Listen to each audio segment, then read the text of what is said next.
Our music video starts with the female protagonist lying in the grass, a high-angle shot over her face. This is similar to Goldfrapp's video for A&E. It introduces the isolation of the female protagonist and introduces the location for the performance aspect of the video. Mum, where are you? Similar to our video, the female protagonist from Goldfrapp also starts to lip-sync to her song. Our video also has similar themes to Eminem and Rihanna's video for I Love the Way You Lie. The artist starts off in a field on his own. This represents the isolation. This also contrasts with the abusive scenes of the couple in the house. The lighting contrasts between the two aspects of the performance and narrative locations. In the fields, there's more natural light with sunlight representing a more positive time after the abuse. Inside, it's more unnatural light using lamps and unnatural lighting. This represents a darker and more negative time in their lives. We're using these abusive scenes between a couple in a negative relationship in our own video. We've also used the artist alone in a field representing her isolation, and the contrast between natural light and unnatural light to represent happiness. We've also contrasted the negative and more positive times with the urban setting for our abuse scenes. The contrast between the natural light in the positive location of the video and the negative location of the video contrasts well, as we have unnatural light and natural light opposing together, which is similar to Eminem and Rihanna's video. In Taylor Swift's video for Mine, she is seen walking around a forest representing a natural location and a more positive time in her life. She also uses the idea of flashbacks in her video to represent a narrative and a performance location. We've used similar ideas in ours. In our video, we also have the female protagonist walking through the woods. The natural setting and natural light can represent a more happy time in her life and represent her freedom after an abusive relationship.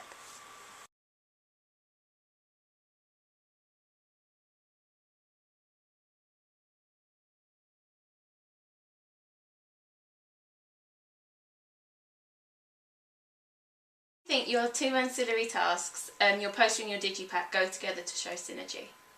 I use a similar image for both my poster and my digipack. This uses a contrast of black and white, which contrasts between a main theme in our video, which is a contrast of negative and more positive times. I also use promotional quotes and promotional features, such as featuring the new single Dog Days Are Over.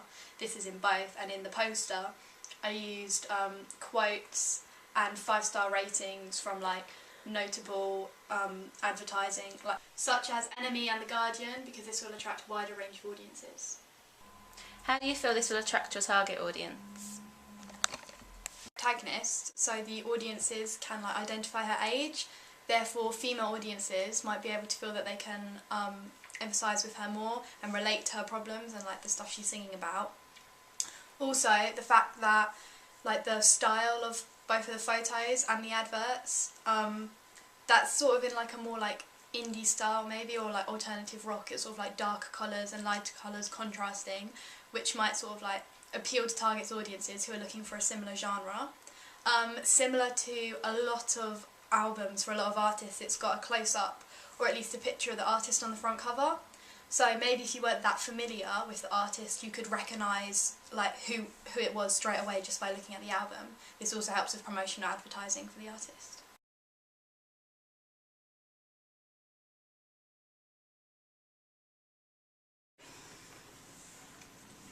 Who wants to start?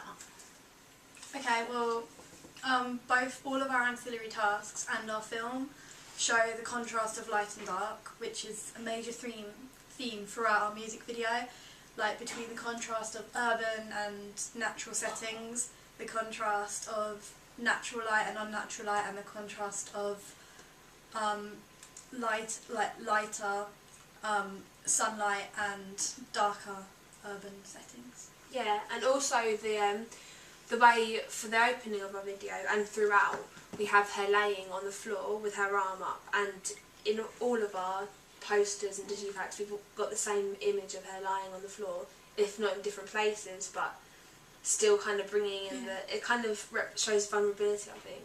And it's kind of your point again, but we've all used white font on a black background or dark background. Yeah. To show the contrast again.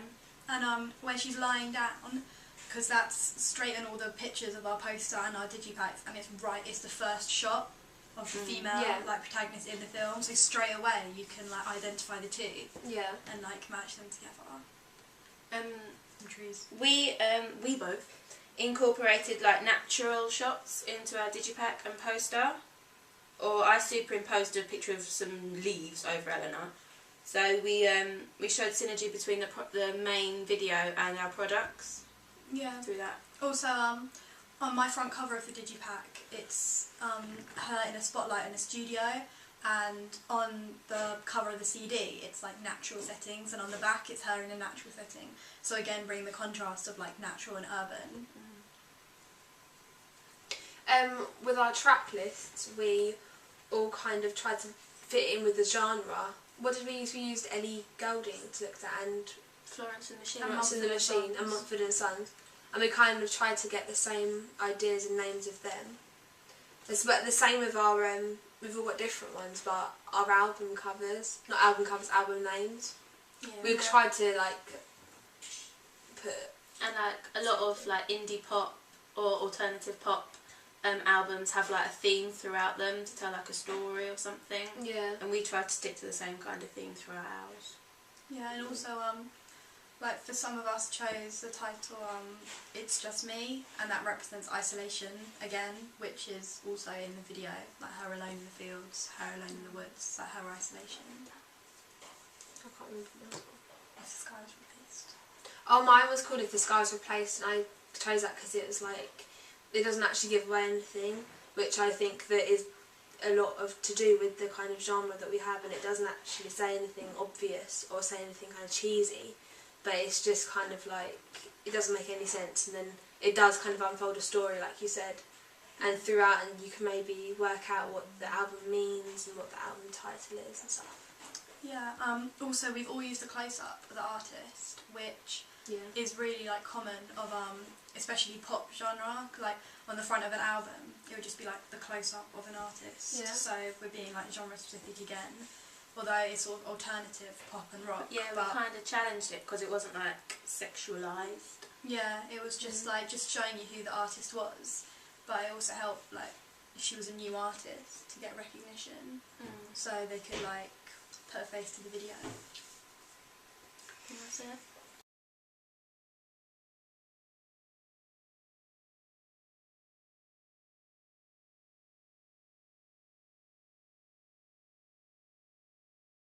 Like we kept showing our family and our friends and stuff. Yeah, we had audience feedback throughout, like when we were editing our video, and our first edit of the abusive scenes. When we got our feedback back, a lot of people said that it was too like, it looked like they were just like sort of messing around, like joking around. It wasn't like serious, and it didn't really like impact the audience as much. So we refilmed the whole abusive scenes to make it look A bit more dynamic. Yeah, a bit more aggressive. However, then our audience feedback said that like it was really aggressive, but they couldn't tell who was. No, there was too much of it. Yeah. Then they said that the woman looked hard because she was like fighting back. And because they used the she looked weak symbolism of the because red top as Yeah. well. So people were confused who was the abuser. Yeah, and we cut it down a lot and just put it in the video in like short like stages, so it was just like a more like shocking impact rather than one long sequence of like abuse. Yeah. We did questionnaires as well.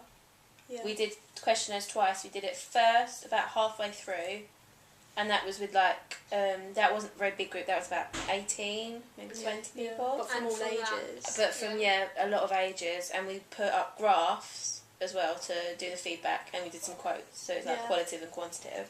And that really helped us like visualise the results when we were looking at it rather than just reading through lots of questionnaires. And like target our ancillary tasks to the audience a bit better. And also because like we were doing it of our classmates, and that's kind of our target audience, our age, so we know what they wanted, and like they'd say that it would be good if we had more of like her in or her like spinning around and stuff. And at the end, we did the big questionnaire, like with the school. Yeah.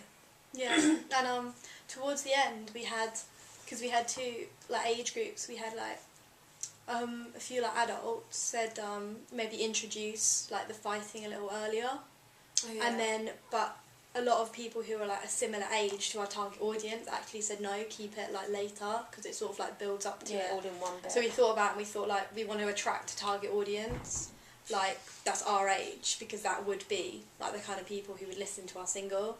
so we decided to keep it like later to build up to it. Yeah. And also I think, oh no, I was going to answer one question.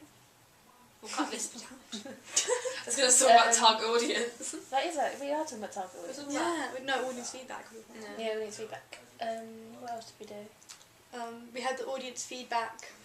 We did Rachel's interview. Yeah, we had an interview at the end of our film, like once it had all been made and the final production was shown. We had like an audience feedback after that where some more questionnaires were completed, and we had a filmed interview with a couple of friends. Yeah, who'd Who seen it watched from it. like the beginning. Yeah. They'd seen it throughout the whole development. So that was good because Yeah. we And got to know how much we'd advanced, really. Yeah. We've got better. Yeah.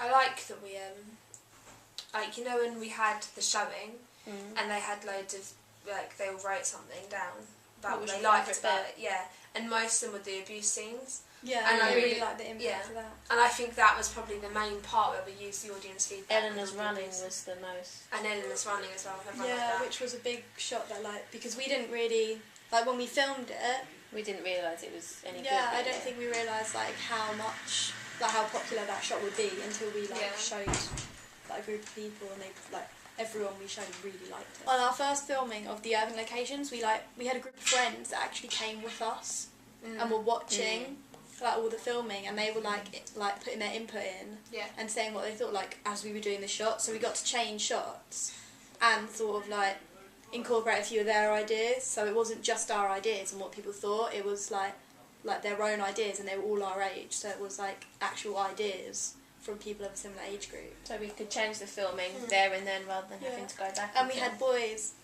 and girls, and they had different ideas, but they also like agreed on a lot of things, which would attract an even like wider range of audience. Yeah.